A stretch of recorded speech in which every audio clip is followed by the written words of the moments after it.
All right, we will call the August 10th meeting of Peters Township Council to order. Roll call, Mr. Lauer. Mrs. Merrill. Present. Mr. Stein. Mr. Curry. Here. Mr. Ball. Present. Mr. Berquist. Here. Mr. Kozer. Here. Mr. Lewis. Here.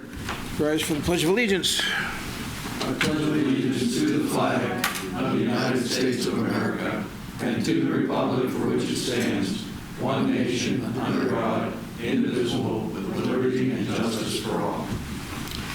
Thank you. Approval of the minutes from the July 27th meeting. So moved. Second. Any discussion? Mr. Chairman, I had two additions I'd like to add. One under the, related to the letter from Enoch Jenkins. We authorized the manager to ask them to do the negotiation for the easement, and I think we should just say that in the minutes so that it identifies their ability to do that. Sure. And then the second thing I'd like to add is that under miscellaneous, I inquired about the potential for the local income tax collection to move to state. Mr. Lauer indicated there's been no further conversation about that. Okay. Has amended then. In favor? Aye. Opposed? All right, special reports. There are none. Audience comments. There are no audience comments. Unfinished business. There is none.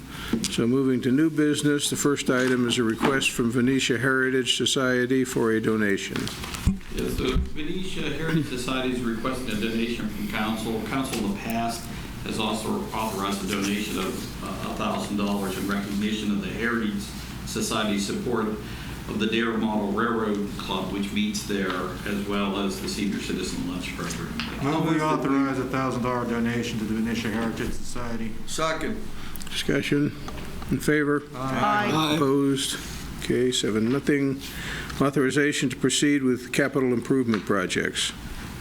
Well, one of the things was that back in April, we had come to council when it was uncertain what the impacts of COVID-19 would be both on our revenues and our expenditures. What we suggested at the time, it was our thought that if there was going to be a challenge in Peters Township, it was going to be to our revenue sources. Since then, we have a little bit better handle on what's happening there, and we think we're in a position to be able to go ahead with some of the capital projects that we had deferred. In terms of the property tax, it's actually running in line with the projections. This red line across all these charts represents what the budget is for these categories. The earned income tax is running slightly behind where it is budgeted, but that shortfall is not going to be so significant that, in fact, it's going to cause a real problem for us. Local services tax are running just slightly behind, but again, this difference about where we are and what is budgeted, I don't believe is going to be significant. The chart that's in the docket with regard to real estate transfer tax, this is an update from that.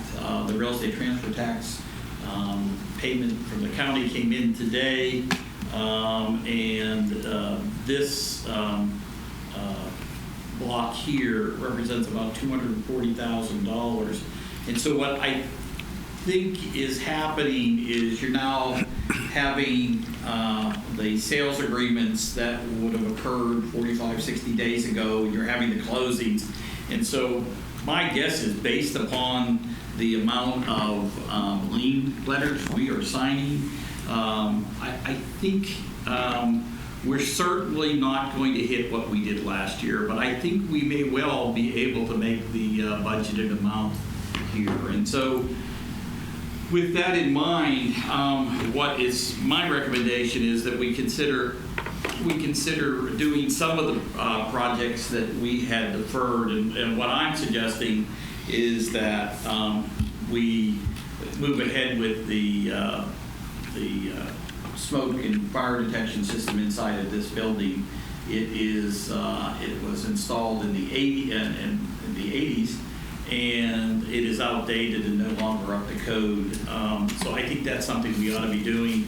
There's money in the budget to do design work for the HVAC system in the library, and this really kind of gets to Mr. Curry's point. I think the reason why you want to move ahead with this is we ought to be looking at whether or not there's something we can be doing with the air handling systems inside of that library space to be able to deal with disinfecting or cleaning or cleaning the air. There's the brine system. The current brine system has performance, has problems where we had to rebuild things in that system, and so it is in desperate need of being replaced. Mr. Zamitis and I both feel that to the extent that we can maintain the road paving program, we ought to do that, because if we fail to do that, it's going to be more expensive down the road. So we would like to go ahead with the rejuvenator and the crack sealing program. We had budgeted for replacing one of the mowers in the Public Works Department.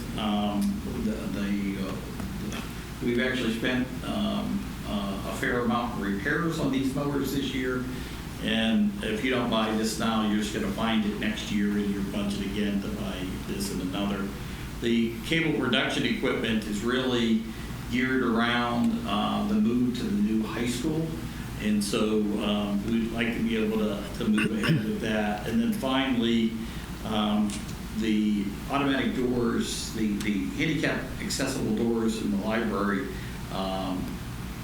are having problems, and what we'd like to be able to do is to replace those, and that replacement would be with a touchless system like you have in this building, where you're not having to grab, most people not having to grab a door. So it would seem to be that would be an appropriate thing to do. What we are proposing to continue to defer is GIS aerial photography. This isn't the time of the year you would do that anyhow, so we would like to put that off. We had already made a decision not to go ahead with the paving. That parking lot paving you're referring to is actually in the Public Works area. That will have to be on the budget for next year. We have money in the budget for updating the website. This is something we'd like to get to this year, but I would like to wait to find out where we are. The mansard roof at the fire station is programmed to be replaced this year. The mansard roof is an architectural feature. It isn't needed to keep the building watertight. It needs to be replaced, but it doesn't. It can wait. It's watertight now? Yeah, well, what keeps that area above the area in the building dry is the rubber roof. The mansard roof is that angle on the side, which is more of an architectural feature than it is a roofing feature. So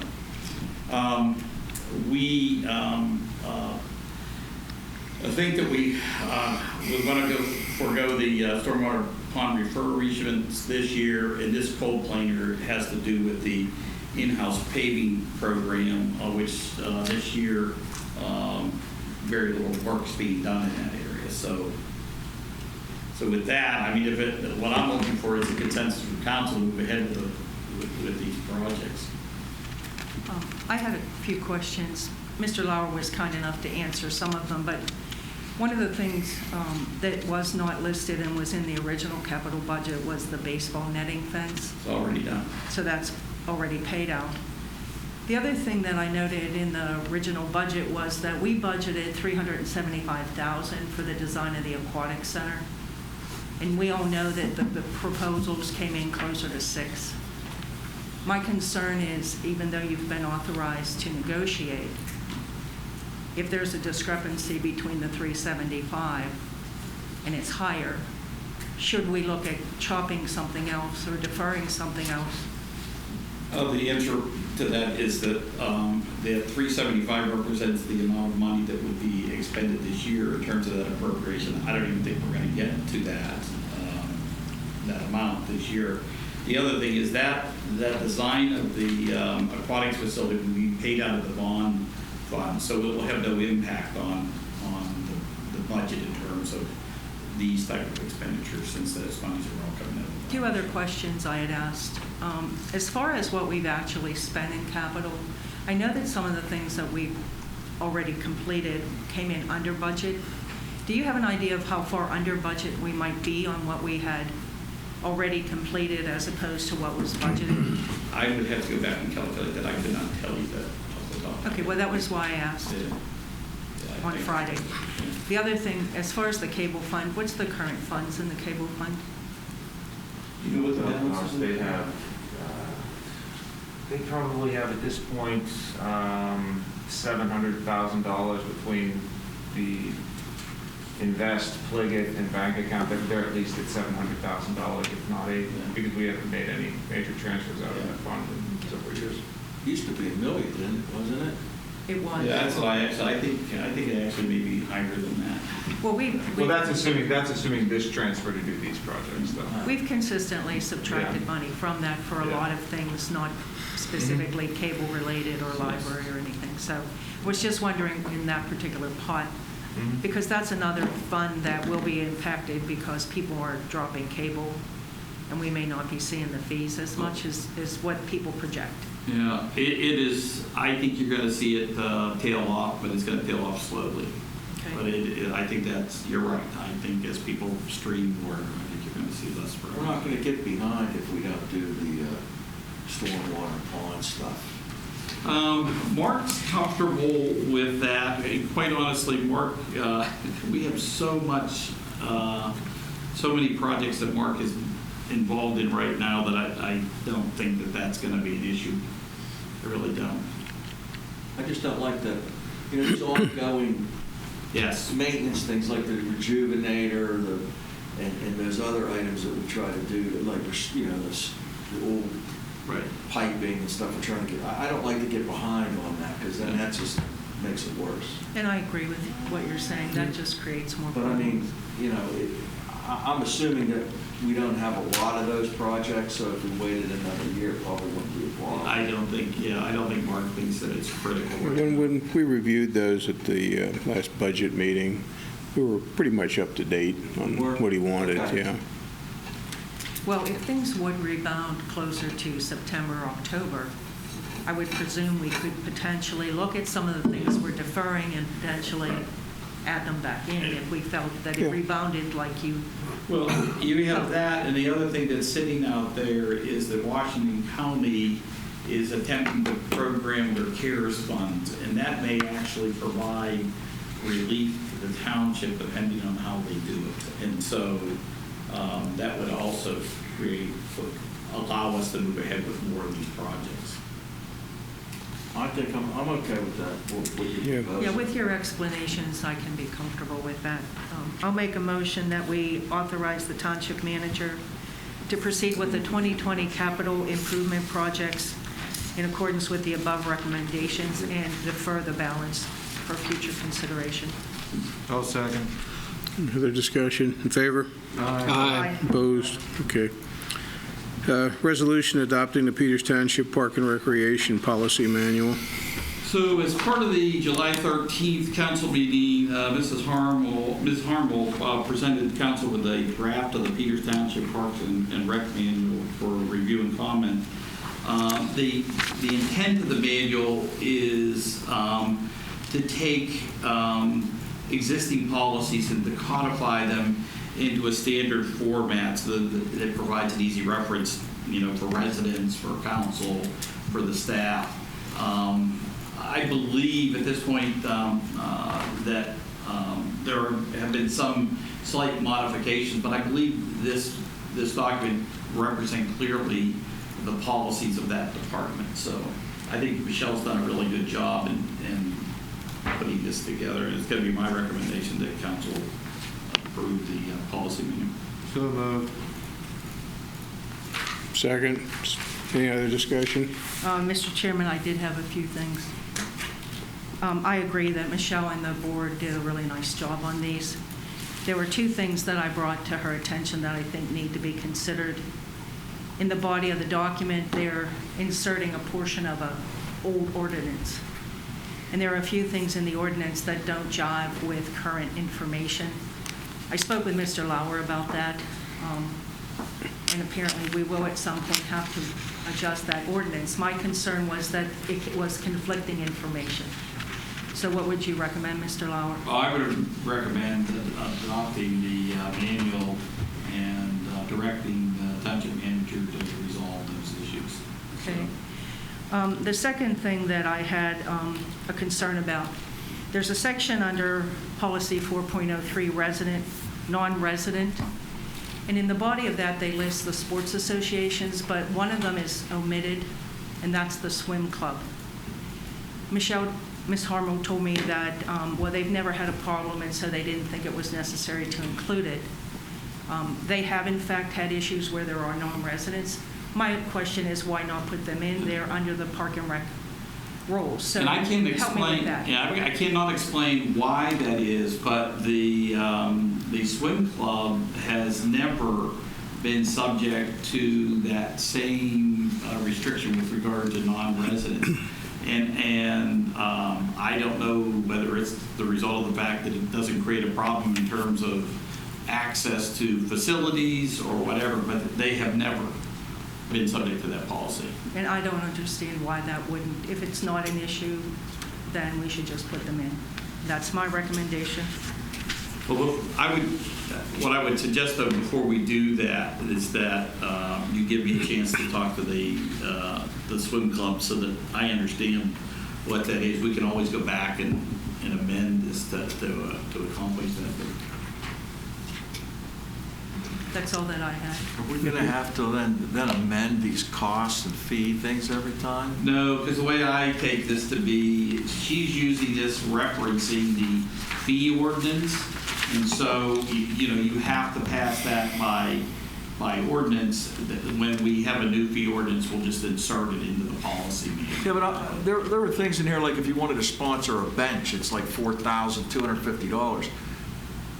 Is that going to be that price forever? Or No, it's not going to be the price how forever. do we because change that? Well, the way you would do it is that you would modify this manual, so it would come back in terms of that, would come back as a resolution to the council. Just like you would change the fees, they would change by ordinance, and we would just insert it. So. Okay. David, I have a comment. Sure. I'm somewhat of a solo on this request back through the Park and Rec. The ruling on Montour Trail for e-bikes is they are permitted everywhere except in Peters Township. And we even have policemen out with e-bikes now, and he wasn't aware that there were, by way of the rules of our rec department, not authorized to be out there. I don't understand why and what their resistance to all those through riders that want to ride. they were allowed. I did too. Well, and having been on the trail this weekend, I was passed by two, and so I don't know that people know that distinction, quite honestly. Yeah, I thought they were approved e-bikes. They are all over the Montour Trail except here at Peters. He's right. When the Park and Rec Board was asked, they recommended it. And I've pleaded with them twice now, so. I would like to also see potentially the use of electric motors on Peters Lake Park as well. Don't make any noise if you go any faster.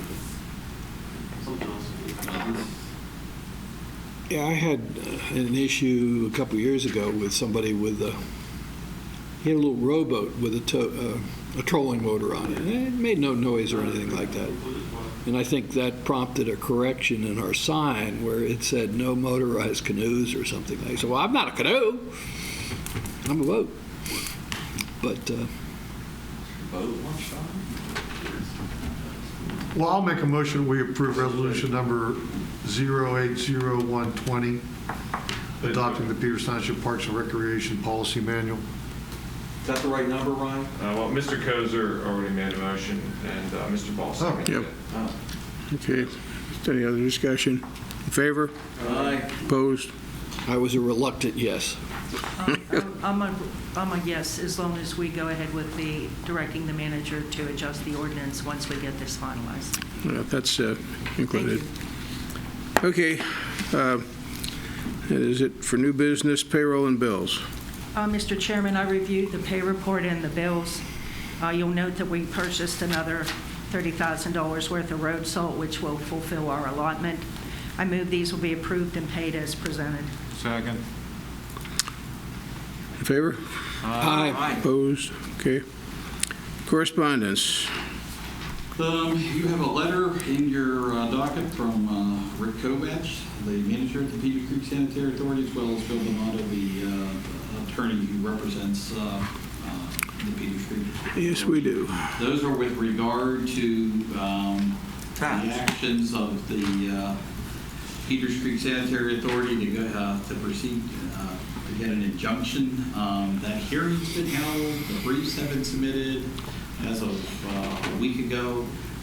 There is yet to be a decision in that case. So, Mr. Lauer, you were going to try to have some conversation with some of the stakeholders about that. I don't think that can happen until we find out what is the outcome of this injunction, because quite frankly, everybody's just so dug in. Okay. So, Well, from what I read, it didn't look too well for the sanitary, or for the sanitary, our sanitary. yeah, and I I mean, it looked like they didn't file things that they would have needed to file if there was no ability to have taps. I mean, I don't know. I don't know that judge either, so. But it just seemed to me that from what I saw in there, it doesn't look like it's going to go favorably to the Claritin. I think the challenge will be, though, even if that is true, that only tells me that next year Claritin, They will file stuff. they will do it right, and you won't have taps next year, which doesn't solve the problem. It's a problem. You win and you don't. If you win and you lose. Yeah, well. Okay. Anybody want to discuss anything in the minutes of any of the boards and Of bodies? course I do, Mr. Chairman. I'd be disappointed. You were hoping. I was hoping. Just a comment about the EQB. We have a high school student, Allie Wortman, who has been the representative on EQB, and she has graduated this year and will be heading off to college. First of all, I think we need to thank her for her service. My understanding from the minutes is that she will be resigning. I presume she will be going to college. So I wanted to thank her and also ask if we could put that on the list of boards that we needed to recruit for. The second thing was in Park and Rec. There was a statement in the minutes about the fact that the board reviewed the Great Lawn feature, a design, and the board made a motion to accept the design. Can you elaborate on that? Yeah, and the new park, the Great Lawn, has what they call two terminal features. One that was proposed is kind of like a seating bench. The other is a kind of a treehouse structure. And so they took those concepts to the Park and Rec Board, and the Park and Rec Board was okay with it, because the terminal features weren't really defined prior to that. So will those things be funded by grant money, or are they coming out of capital? They're part of the project that will be done with. So at some point, council will see them too. Well, they're going to be bid as part of the overall construction of that Okay. loop road. So. Okay, thank you very much. I did also, Mr. Ball, have questions about Shake Hog. I don't know, maybe Mr. Berquist or Mr. Kozer could answer. There haven't been any meetings. There were minutes in the, Yeah, They're from like February. well, the question was about the waste management again, talking about tagging for recycling.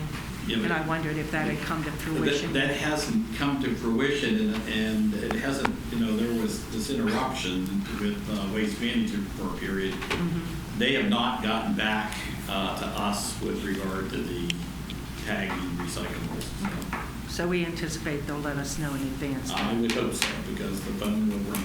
It will ring. Thank you, sirs. Okay. Miscellaneous. I just want to let council know that we had a project that's been sitting out there for a long time in terms of implementation, and that's the emergency radio communication system. There's a report in the docket from Chief McLaughlin, and I'm glad to say that the system as designed is performing as designed. So we had a number of places in town where it was very difficult for police, fire, and the ambulance to actually communicate by radio, and they have resolved those. The other thing is that we have buildings that we weren't able to use our radios out of, including the police station. That's all been resolved. So it's been a long time coming, but it seems to have solved our problems. I do think we want to send a token of appreciation over to the people at Findlayville Airport. That's a very high location, and actually one of our antennas now sit over at the airport, and they house it, they provide power to it. The other thing I would like to thank is the school district, because they allowed us to install a pool at Bower Hill, and they also are housing a transmitter over there and providing power to it, as well as up at PV School. And as a result of that cooperation, I think the community is being well served by the emergency radio The system. funny thing is, it's actually my receptionist is worse than all my house. Really? I haven't mentioned that to Mike yet. I must be one of these little white dots. That's funny. The other thing I wanted to talk about is the zoning hearing board coming up, and Mr. Robinson has a request for 2 variances. This is the property, this is where the coffee shop is, and he intends to, on the property where he attempted to build a restaurant before, he would like to build a medical office building. So the 2 variances he's asking for is to fill the floodplain. And from the township staff standpoint, we don't have a problem with that, in that he's provided us an engineering report that shows that it does not impact the floodway either upstream or downstream. The other thing he wants to do is to build this building and put the building inside of the floodway, and that we have a concern with.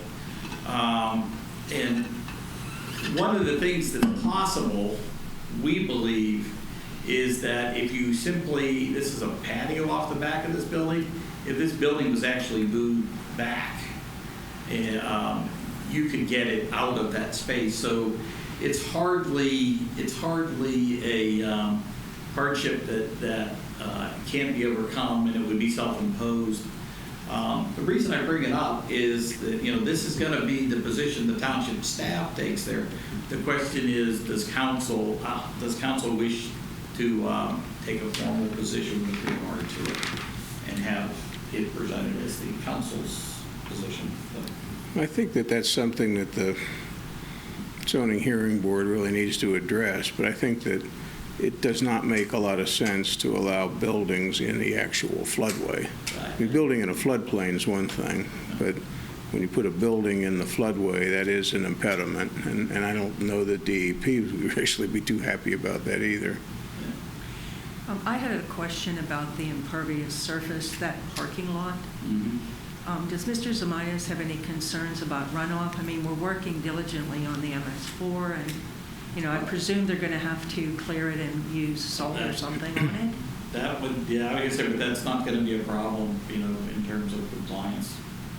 Well, but I mean, you have this situation all over the place, because this creek is accepting stormwater from lots of different road systems. I don't think this in and of itself presents any. Okay. Well, I just wondered, because if he is in fact filling it, I didn't know if there was any concerns about that.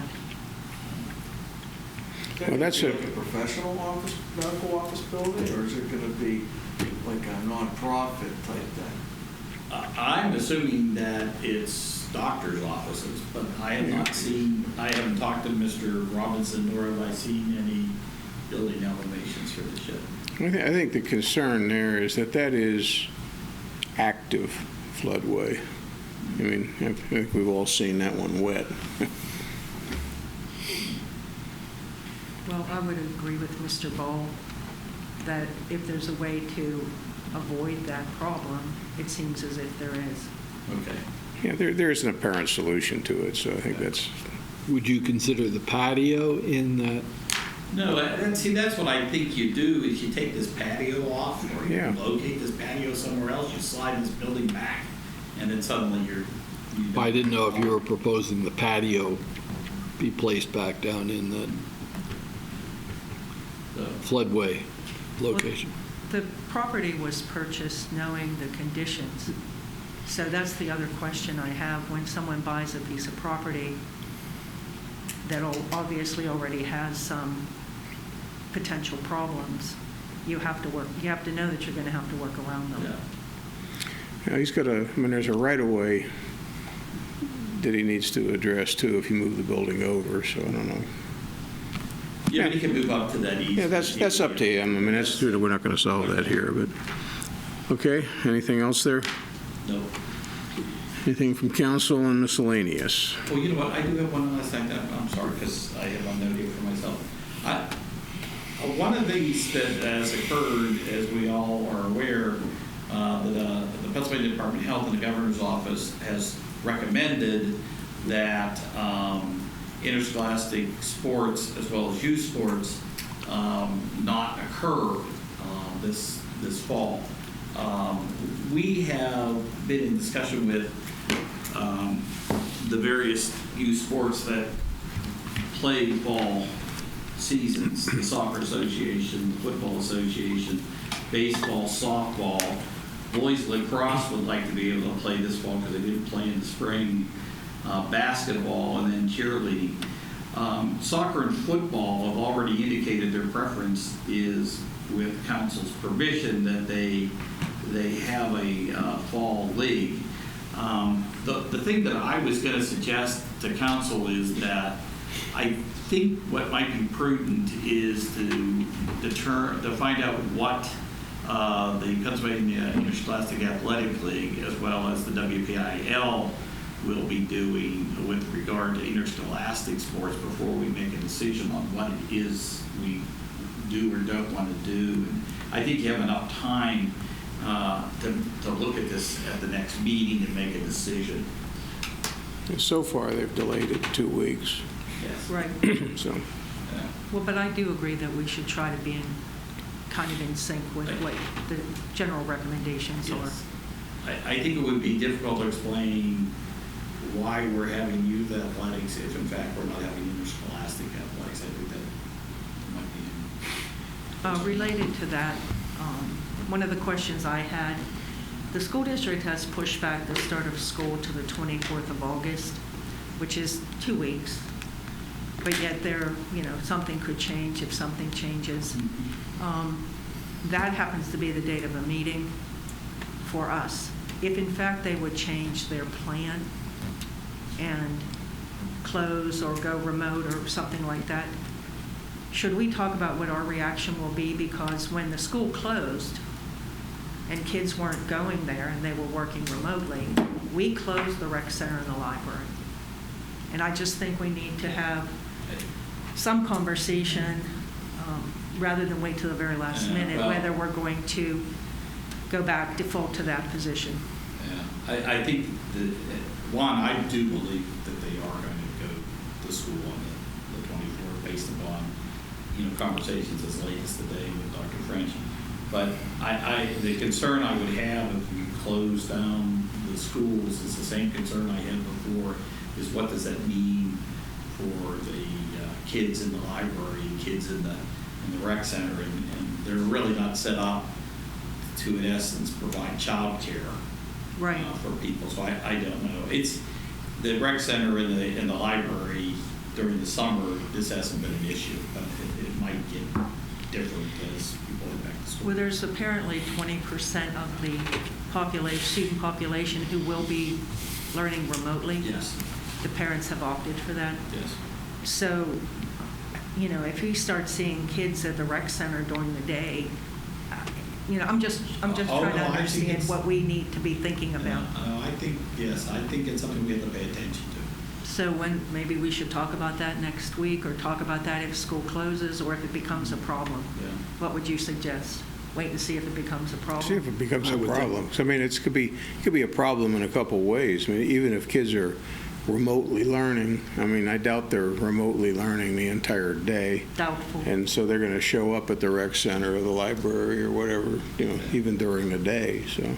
Yeah, and we're also concerned about, there's a lot of kids who come to the library right after school. A large part of those kids are coming for tutoring. And we don't think that activity can occur right now because tutoring occurs side by side at a table. And so, but I'll also be curious to see how many kids are coming down just to be in the library as they wait for their parents to pick them up. So. Yeah, okay.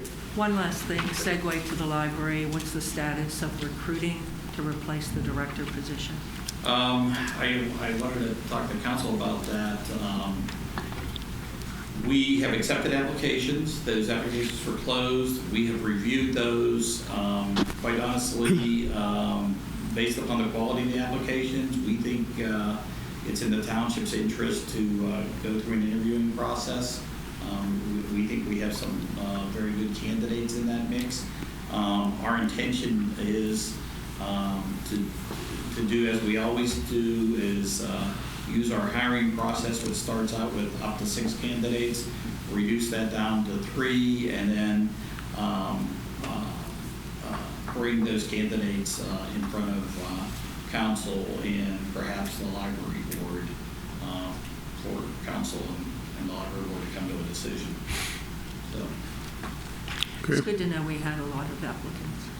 Well, I wouldn't say you have a lot of applicants, but you have a number of good applicants, and that's really, I think, the key to this. So. Well, we have a quality library.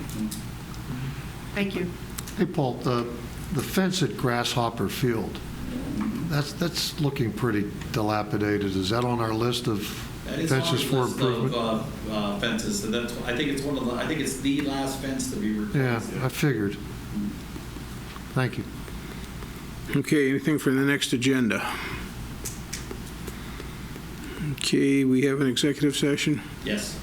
Okay, we have an executive session, but seeing no other business, we are adjourned.